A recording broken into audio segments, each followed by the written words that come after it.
Welcome back दोस्तों। तो machine learning की सीरीज को आगे बढ़ाते हुए आज की वीडियो में हम लोग देखेंगे हमारे नेव बायस को। तो नेव बायस को देखने से पहले मैं आपको बताऊंगा कंडीशनल प्रोबेबिलिटी क्या होती है, फिर मैं बताऊंगा आपको बायस थ्योरम क्या होती है, फिर मैं आपको बताऊंगा नेव बायस। तो दोस्तों मैं इन तीनों चीजों को आपको शुरू से लेके बताऊंगा और नेव बायस पे आपको बता दूंगा, आपका कॉन्सेप्ट बिल्कुल क्लियर करके भेजूंगा इस वीडियो के बाद। तो इस वीडियो को आखिरी तक देखिए और बने रहिए। तो चलिए दोस्तों शुरू करते हैं बिना टाइम को वेस्ट किए। तो सबसे पहले हम देखेंगे हमारा कॉन्सेप्ट क्या होता है कंडीशनल प्रोबेबिलिटी का। तो अब कॉन्सेप्ट ऑफ कंडीशनल प्रोबेबिलिटी के लिए मैं क्या करता हूं, मैंने 52 कार्ड्स ले लिए। कार्ड्स डेक होते हैं जो खेलने वाले पत्ते होते हैं वो ले लिए, जिसमें 13 कार्ड्स ईच स्प्रेड के होते हैं। मतलब हर ब्रीड के 13 कार्ड्स होते हैं कि जैसे 13 कार्ड्स हमारे हर्ट के हो गए, 13 कार्ड्स हमारे चिड़ी के हो गए, इस टाइप से जो होते हैं 13 कार्ड्स होते हैं डायमंड के। इस तरीके से 4 टाइप्स के कार्ड होते हैं 13 13 13। ये आपने प्रोबेबिलिटी में पढ़ा होगा। तो ए जो है मेरी यहाँ पे प्रोबेबिलिटी है गेटिंग अ हर्ट। एक हर्ट को लेने की प्रोबेबिलिटी क्या है यहाँ पे मेरी ए, और बी मेरी प्रोबेबिलिटी है यहाँ पे गेटिंग अ क्वीन। क्वीन आने की प्रोबेबिलिटी क्या है मेरी यहाँ पे बी। तो हमें जब अभी मैं आपको ये बताता हूँ सबसे पहले, ये मेरा होता है कंडीशनल प्रोबेबिलिटी का फॉर्मूला। एक बार देख लीजिए, ये है मेरा कंडीशनल प्रोबेबिलिटी का फॉर्मूला। अब यहाँ पे जब गेटिंग अ हर्ट, तो हर्ट कितने होते हैं 13, ठीक है। तो प्रोबेबिलिटी ऑफ ए, हर्ट की प्रोबेबिलिटी कितनी होगी, तो 13/52, यानी कि जितने मेरे हर्ट हैं और ओवरऑल कितने 52 कार्ड्स हैं, तो मेरी हर्ट की प्रोबेबिलिटी कितनी हो जाएगी 13/52। अब getting a queen, her 52 cards में हमारी 4 क्वीन होती हैं, रानियां हमारी 4 होती हैं। तो 4 डिवाइड बाय 52, तो 1/13 मेरी क्या प्रोबेबिलिटी हो जाएगी क्वीन की। तो इस तरीके से अब आगे मैंने ये हमारा कंडीशनल प्रोबेबिलिटी का फॉर्मूला लिख दिया, जिसका मतलब probability of B when A is already occurred. B की प्रोबेबिलिटी बतानी है जब ए हमारा हो चुका होगा। और probability of A intersection B, intersection क्या होता है, हमारे दोनों में से जो हमारा कॉमन पार्ट आता है उसे बोलते हैं इंटरसेक्शन। और प्रोबेबिलिटी ऑफ ए, तो अब देखिए आगे यहाँ पे probability of A by intersection B, यानी कि इंटरसेक्शन ए और बी में से क्या प्रोबेबिलिटी आई है, तो 1/52। अब ये 1/52 कैसे आई है मैं आपको ये बताता हूँ। जब हमने गेटिंग ऑफ कार्ड कितने ले लिया, हमने प्रोबेबिलिटी कितनी ली थी उसकी कि 13/52 होगी। अब जो मेरे कार्ड्स हैं हर्ट के, उनमें और टोटल में से क्या सिमिलरिटी थी, यही सिमिलरिटी थी कि एक कार्ड ऐसा हो सकता है दोनों 52 में से जो हर्ट भी हो और क्वीन भी हो, ठीक है। एक कार्ड ऐसा हो सकता है जो हर्ट का भी हो, दिल का हो, और क्वीन हो, रानी हो। तो एक ही कार्ड ऐसा हो सकता है, तो प्रोबेबिलिटी क्या हो गई 1/52। और प्रोबेबिलिटी ऑफ ए, मेरी हर्ट की प्रोबेबिलिटी क्या थी 13 कार्ड्स थे ओवरऑल 52 कार्ड्स में से, तो ये मेरी प्रोबेबिलिटी हो गई हर्ट्स की 13/52। तो इस तरीके से 1/13 मेरी प्रोबेबिलिटी निकल के आ गई। तो दोस्तों ये होता है मेरा कॉन्सेप्ट कंडीशनल प्रोबेबिलिटी का। तो हम आगे बढ़ते हैं और अब देखेंगे हम, तो दोस्तों अब हम देखेंगे हमारे कॉन्सेप्ट ऑफ बायस थ्योरम को। तो बायस थ्योरम का कॉन्सेप्ट देखने के लिए मैं पहले आपको ये बताता हूं कि ये देखिए यहाँ पे मेरे 2 ट्रीज हैं। ये क्या है, 2 ट्रीज हैं मेरे, ठीक है। हर ट्री पे मेरे मैंगो लगता है, यानी कि हर ट्री मेरा क्या प्रोड्यूस करता है, मैंगो को प्रोड्यूस करता है। अब यहाँ पे हुआ क्या कि मेरे ट्री 1 ने मैंगो प्रोड्यूस करे M1 और ट्री 2 ने मेरे मैंगो प्रोड्यूस करे M2। अब मैंने दोनों का बंच बना के, बंच समझ रहे हैं मतलब इस टाइप से मिक्स कर दिए मैंने, जो दोनों ने ट्रीज ने मेरे मैंगो प्रोड्यूस करे तो उन्हें इस तरीके से डाल के मैंने मिक्स कर दिया। जिसमें मैंने जब मिक्स करा तो मैंने ये पाया वहां पे कुछ मैंगोज मेरे डिफेक्टिव हैं। डिफेक्टिव मतलब कुछ मैंगोज मेरे खराब हैं। तो अब मुझे क्या करना है, बायस थ्योरम की हेल्प से ये फाउंड करना है कि क्या प्रोबेबिलिटी है मेरी, यानी कि क्या संभावना है मेरी कि जो डिफेक्टिव मैंगो है, यानी कि जो खराब आम है, वो ट्री 2 ने प्रोड्यूस करे हैं, यानी कि वो प्रोड्यूस किए गए हैं ट्री 2 के द्वारा। तो अब मैं कॉन्सेप्ट ऑफ बायस थ्योरम से यहाँ पे ये पता करने की कोशिश करूंगा कि जो ट्री 2 ने डिफेक्टिव मैंगो प्रोड्यूस करे हैं उनकी प्रोबेबिलिटी क्या है। तो चलिए दोस्तों आगे बढ़ते हैं और मैं आपको करके दिखाता हूं। तो अब इसकी मुझे फाइंड करना है ये, ठीक है। तो मैं बायस थ्योरम लगाता हूं, तो उसके लिए पहले लिख लेता हूं। तो बायस थ्योरम का फॉर्मूला मैं लिखता हूं probability of A when B is already occurred and probability of B when A is already occurred and multiply by probability of A and divide by probability of B। ठीक है, ये हमारे बायस theorem का मैंने यहाँ पे फॉर्मूला लिख लिया। अब मैं क्या करूंगा, प्रोबेबिलिटी निकालूंगा ट्री 1 के मैंगोज की। तो मेरे ट्री 1 में जो है यहाँ पे 30 मैंगोज हैं, यानी कि मेरे ट्री 1 जो है 30 मैंगो 30 आम इसने प्रोड्यूस करे, और ट्री 2 जो है मेरा इसने 20 मैंगोज प्रोड्यूस करे। ट्री 2 ने मेरे कितने मैंगोज प्रोड्यूस करे, 20 मैंगोज प्रोड्यूस करे। अब क्या करता हूं मैं, जो इसने मेरे 20 मैंगोज को प्रोड्यूस करा है, तो इसके बाद में इस तरफ आके इनकी प्रोबेबिलिटी फाइंड करता हूं एक एक करके। ठीक है, तो सबसे पहले मैं लिखता हूं जो हमारे टोटल प्रोड्यूस हैं उनमें से डिफेक्टिव क्या है और किस तरीके से हैं, तो एक एक करके मैं चीजें लिखता हूं। तो out of all produce mango, जितने मैंगोज हमारे प्रोड्यूस हुए हैं उनमें से 1% मैंगो, यानी कि 1% मैंगो हमारा खराब है, डिफेक्टिव है आम हमारा। और out of all produce mangoes जो हमारे ट्री 1 और ट्री 2 ने प्रोड्यूस करे हैं, ठीक है, अब मैं लिखता हूं यहाँ पे, तो 50-50% दोनों की खराब है, यानी कि जो हमारा 1% मैंगो खराब था उसमें से 50% थे ट्री 1 के और 50% थे ट्री 2 के, यानी कि दोनों ट्री ने हमारे 50-50% डिफेक्टिव मैंगो हमें प्रोड्यूस करे हैं।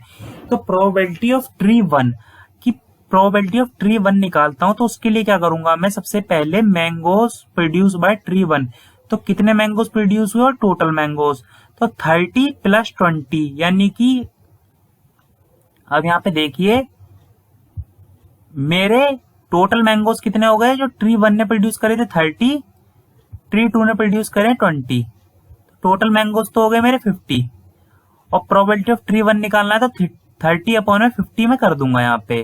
ठीक है, तो इस तरीके से अब मैं यहाँ पे 30/50 करता हूं, तो अब हम करते हैं 30/50, तो प्रोबेबिलिटी ऑफ ट्री 1 आ गई मेरी कितनी, 3/5, यानी कि 0.6। इस तरीके से प्रोबेबिलिटी ऑफ ट्री 2 करता हूं, तो 20/50, तो इसकी आ जाएगी मेरी मैंगोज ऑफ ट्री 2, लिख लेता हूं पहले, फिर करता हूं मैं टोटल मैंगोज, तो मेरी प्रोबेबिलिटी आ जाएगी अब 0.4,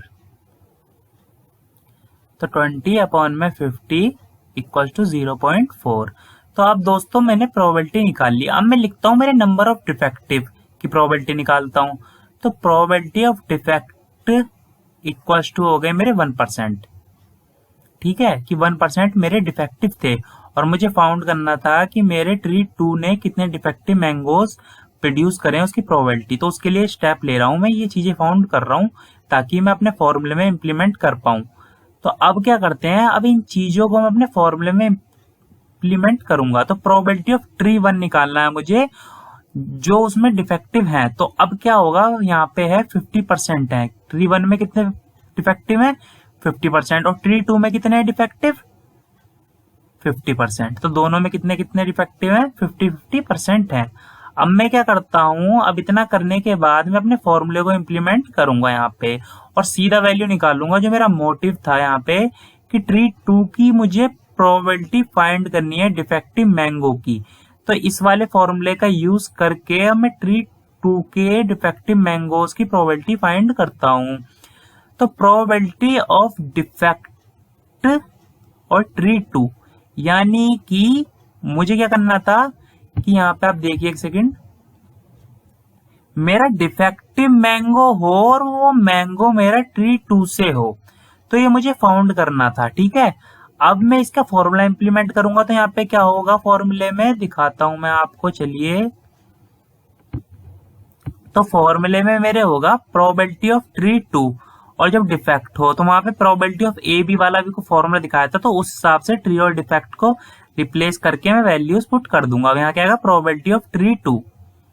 ठीक है, अब क्या करना है, मैं इनकी वैल्यूज इंप्लीमेंट करूंगा। तो प्रोबेबिलिटी ऑफ ट्री 2 हो और डिफेक्ट हो, तो उसकी क्या है 50%, तो यहाँ 50% का क्या हो जाएगा 0.5%, जब हम नॉर्मल में निकाल लेंगे 50/100 करके। प्रोबेबिलिटी ऑफ डिफेक्ट कितना आ गया 0.01। अब प्रोबेबिलिटी ऑफ ट्री 2 क्या था मेरा, यहाँ पे प्रोबेबिलिटी ऑफ ट्री 2 ये रहा मेरा 0.4, तो मैं यहाँ इंप्लीमेंट करके लिख लेता हूँ प्रोबेबिलिटी = 0.4। ठीक है, तो ये मेरा निकल के आ गया 0.0125।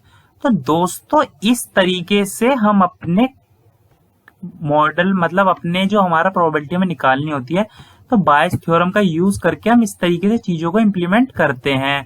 हमें क्या निकालना था? हमें निकालना था कि जो हमारे ट्री 2 ने डिफेक्टिव मैंगो प्रोड्यूस करा उसकी प्रोबेबिलिटी क्या होगी। तो उसकी प्रोबेबिलिटी हमारी ये निकल के आ गई। अब मैं क्या करूंगा, अब जो हमारा मेन मोटिव है नेव बायस को वो सिखाऊंगा आपको, जिसके लिए ये आपकी रिक्वायरमेंट थी बेसिक कि आपको इतना आना चाहिए नेव बायस को करने के लिए।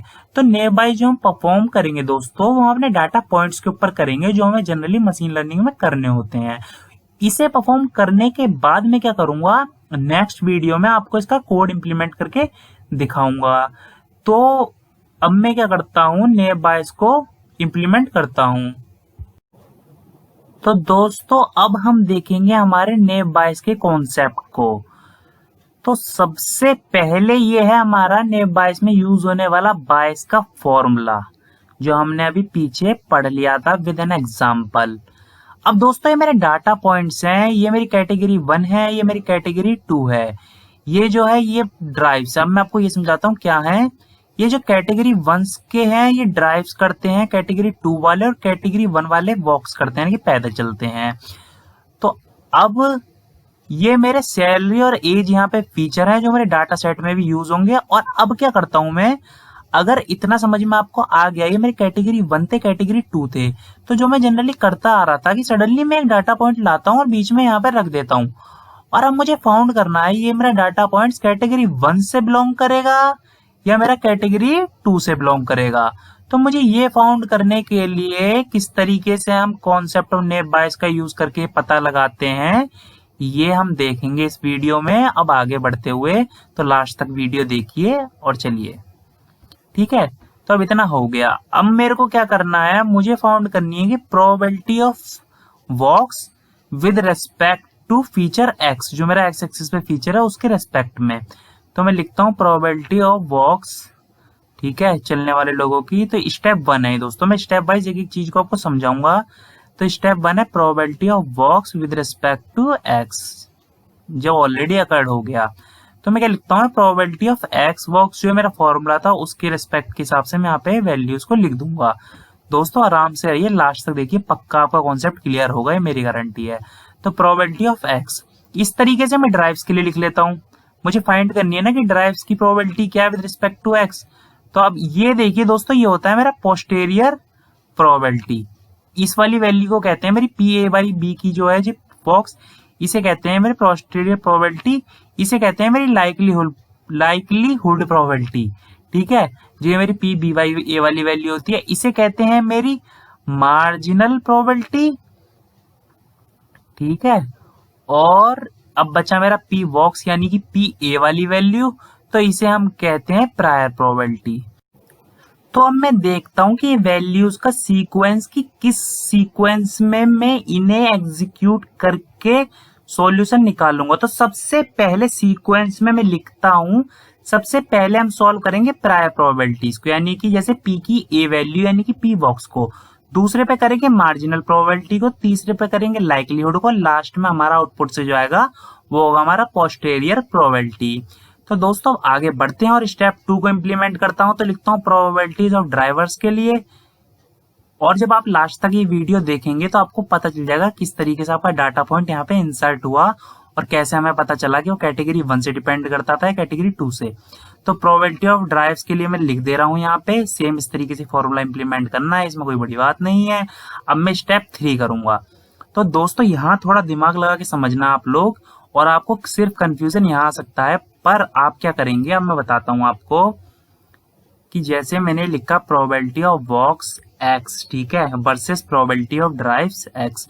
अब दोनों में कंपटीशन है कि भाई मेरा डाटा पॉइंट है यहाँ पे कि तेरा डाटा पॉइंट है, जो मैंने इंसर्ट करा है वो मेरा है कि तेरा है। तो प्रोबेबिलिटी ऑफ वॉक्स निकालता हूं सबसे पहले। तो यहाँ पे वॉक्स के हमारे हम देख सकते हैं 10 पॉइंट्स हैं, जो रेड कलर से लिख रखे हैं मैंने स्टार की शेप में, ये 10 है। तो नंबर ऑफ वॉकर्स ये मेरे 10 है, ठीक है। और टोटल है मेरे 30, यानी कि ये जो ब्लू से लिखे हैं 20 और 10 ही है, तो टोटल कितने हैं मेरे 30। तो टोटल ऑब्जर्वेशन हो गई 30। तो 10 अपॉन में 30 इक्वल्स टू में 1/3 करके मैं इसको निकालूंगा। तो 10/30 1/3 आ गई मेरी पी बॉक्स की प्रोबेबिलिटी। अब जो आपको स्टेप यहाँ पे निकालना है पी एक्स की वैल्यू, जो यहाँ पे मेरा फर्स्ट स्टेप निकालने के बाद प्रोबेबिलिटी प्रायर, अब मुझे मार्जिनल प्रोबेबिलिटी निकालनी है। तो मार्जिनल प्रोबेबिलिटी के लिए मैं रैंडमली एक सर्कल एज्यूम कर लूंगा, रैंडमली, ठीक है, एज्यूम कर लूंगा अपने हिसाब से, और जिसमें से मैं डाटा पॉइंट्स जो उसमें आ रहे होंगे उन्हें ले लूंगा। कि सपोज कीजिए इसके अंदर 3 डाटा पॉइंट्स आ रहे हैं, इसके अंदर 1 आ रहा है। अब आप यहाँ पे क्या करना है, ये जो बीच में मैं डाटा पॉइंट्स इंसर्ट किया इसे इग्नोर कर देना थोड़ी देर के लिए, ठीक है। अब ये इस तरीके से कुछ डाटा पॉइंट्स मेरे हो गए। तो अब मुझे क्या करना है, जितने नंबर ऑफ डाटा पॉइंट्स मेरे सर्कल के अंदर हैं वो और total number of data points करके प्रोबेबिलिटी निकाल देनी है, ठीक है। तो total number of data points करके प्रोबेबिलिटी निकाल देनी। तो कितनी होगी, 4 इसके अंदर पॉइंट है, टोटल 30 है मेरे, तो 4/30 करके मेरी वैल्यू निकल के आ चुकी है, यानी कि 2/15। अब आएगा हमारा स्टेप 4। अब इसे करने के बाद हम देखेंगे स्टेप 4 को। तो मैं लिख देता हूँ प्रोबेबिलिटी ऑफ बॉक्स, और इसे हमें इग्नोर करना है तो इसे लिख देते हैं हम गोले को इग्नोर, यहाँ पे इसे इग्नोर करो, ठीक है। अब क्या करना है, स्टेप 4 इंप्लीमेंट करते हैं। तो मैं पेज पलट लेता हूं। अब आगे हम स्टेप 4 को इंप्लीमेंट करने के लिए, सॉरी दोस्तों स्टेप 4 है, देख लेना आप, ठीक है। तो probability of x when box से बिलोंग करे। अब यहाँ पे ये चीज समझनी है आपको, हमें पता है कि वो बॉक्स यानी कि जो हमारा स्लैश के बाद वाला इवेंट होता है वो ऑलरेडी अकर्ड हो चुका होता है। तो यहाँ पे बॉक्स अकर्ड हो चुका है, तो इसे पता है कि ये बिलोंग कर रहा है सिर्फ बॉक्स वाले स्टार को। तो इसलिए मैंने यहाँ पे क्या लिखा है, सिर्फ हमने बॉक्स वाले स्टार। और दोस्तों जो मैं वैल्यूज निकाल रहा हूँ ना, तो ये मैंने जो पीछे फॉर्मूला बताया है ना, सिर्फ उस फॉर्मूले के लिए वैल्यूज निकाल रहा हूँ मैं ये। तो ये मैंने क्या करा था, सबसे पहले प्रोबेबिलिटी ऑफ बॉक्स निकाल लिया, फिर प्रोबेबिलिटी ऑफ एक्स निकाल लिया, probability of X by box निकाल रहा हूँ ताकि मैं वैल्यू पुट करके प्रोबेबिलिटी निकाल पाऊँ बॉक्स की, यानी कितने लोग पैदल वाले हैं, ठीक है। फिर मैं उस हिसाब से डाटा पॉइंट को इंसर्ट करूंगा दोनों की प्रोबेबिलिटी जानने के बाद, बॉक्स की और ड्राइव्स की, ठीक है। तो अब यहाँ पे मैं देख रहा हूँ कितने डाटा पॉइंट्स जो सर्कल के अंदर है, जो मैंने पहले सर्कल लिया था, तो 3 थे उसके अंदर, और ओवरऑल कितने थे, 10 थे। तो अब यहाँ पे लिखता हूं मैं अमाउंट दोज हु वॉक और टोटल नंबर्स ऑफ वॉकर्स। तो जो वॉक करते हैं उनकी क्या है, probability of X by walks equals to में 3/10, ठीक है। ओवरऑल कितने 10, तो इस तरीके से निकाल लिया। अब मैं क्या करूंगा, अब इतना करने के बाद मैं यहाँ पे फॉर्मूला इंप्लीमेंटेशन करूंगा। देखिए इसकी वैल्यू आ गई, ये वाला फॉर्मूला इंप्लीमेंटेशन करने के लिए मैंने वैल्यूज निकाली थी। तो मैं 1/3 2/15 और मेरी 3/10 जो वैल्यूज आई है उन्हें पुट करता हूं। तो 3/10 मेरी इसकी वैल्यू थी, तो 10/30 मेरी इसकी वैल्यू थी, यानी कि 1/3 10/30 वही बात है, 4/30 मेरी वैल्यू थी। तो ये आ गया मेरा 0.25। तो आपको पता है किसी भी उसकी प्रोबेबिलिटी हमारी 1 होती है ऑलवेज। तो जब मेरी इसकी प्रोबेबिलिटी पता चल गई तो मैं 1 में से माइनस कर दूंगा 0.275 को, तो मेरी ड्राइव्स की प्रोबेबिलिटी कितनी आ जाएगी, 0.25। कोई रॉकेट साइंस नहीं है इसमें, तो नॉर्मल है कि प्रोबेबिलिटी किसी भी इवेंट की ओवरऑल मेरी 1 होती है, ठीक है, 100% होती है। तो यानी कि 1 माइनस 0.75, तो ये मेरी आ गई 0.25, ठीक है। तो हमने करा था भाई probability of box by x versus probability of drive by x. अब दोनों में से प्रोबेबिलिटी किसकी ज्यादा आई, तो प्रोबेबिलिटी आई हमारी बॉक्स की ज्यादा 0.75, और प्रोबेबिलिटी ऑफ ड्राइव्स की आई हमारी 0.25। तो कौन जीता दोस्तों, 0.75 वर्सेस 0.25, तो जीता कौन, 0.75। तो भैया अब ये जीत गया, तो अब ये बोलेगा वो डाटा पॉइंट जो है ना यहाँ पे वो मेरा है। तो कौन जीता, बॉक्स, ठीक है। तो इसने बोल दिया ये डाटा पॉइंट्स यहाँ पे मेरा है, तो इसने यहाँ वॉन और जीत गया। तो वो जो डाटा पॉइंट इंसर्ट किया था ये कैटेगरी 1 से बिलोंग करता है। तो दोस्तों इतना था मेरी तरफ से ये आज के ट्यूटोरियल में। मैं सोचता हूँ कि आपके कॉन्सेप्ट जो है क्लियर हो चुके होंगे नेब बाइस के बारे में। और अब मैं आगे क्या करूंगा, आपको कोड इंप्लीमेंट करके दिखा दूंगा। तो दोस्तों अगर आपको मेरी वीडियो पसंद आई है तो इसे लाइक कर दीजिए, कमेंट कर दीजिए, मेरे चैनल को सब्सक्राइब कर दीजिए और मेरी वीडियोस को शेयर कर दीजिए ताकि हमें ग्रो करने में हेल्प मिले। तो थैंक यू दोस्तों, मिलते हैं अगले वीडियो में और देखते हैं हम इसकी कोडिंग को।